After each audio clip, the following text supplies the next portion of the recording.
Version 2 of the mock interview process. So I was saying in my last video that it is the interviewer's responsibility and desire to make you feel comfortable enough to talk to them about what the real deal was with your previous employer in your perspective.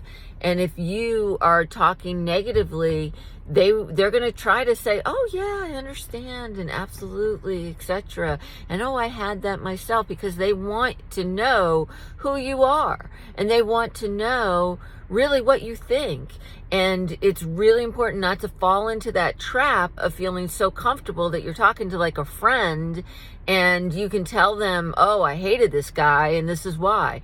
Really, really important not to talk negatively about your previous employer when you are in an interview.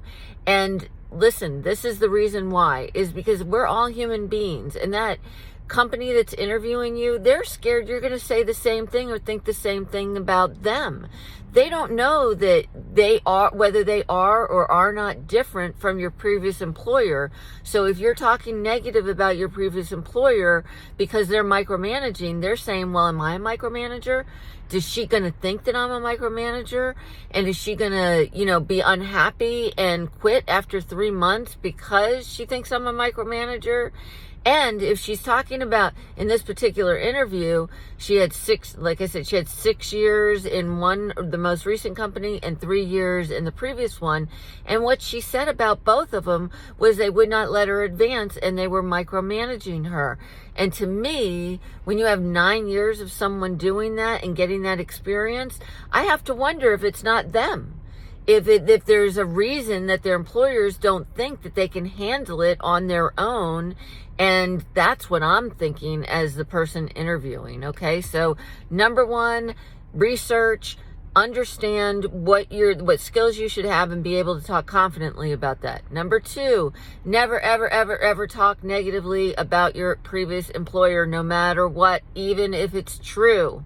Change the narrative. It's so important. Number 3 is when you are asked, hey, what questions do you want to ask me? It is so advisable not to make those questions about you and about what you want to know. Remember, the first part of the interview process, the initial interview, is for the employer to see whether you are right for them, not for you to see whether they are right for you. The second interview is for that purpose. But the first interview, you should not be asking questions about benefits, hours, micromanaging, who I'm going to work for. Instead, you should be asking these kinds of questions. What are the top 3 skills that you think will make someone successful in this position?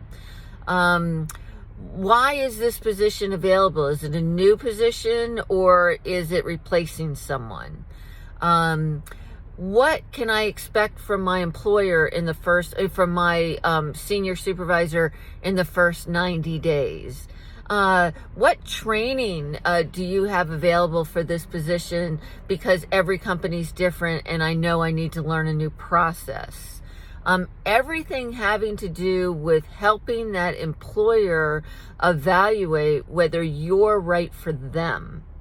And then in the second interview, or the follow-up with human resources, or the follow-up with the hiring manager, whatever it may be, you can absolutely ask about benefits and hours and things like that, but not in the first interview.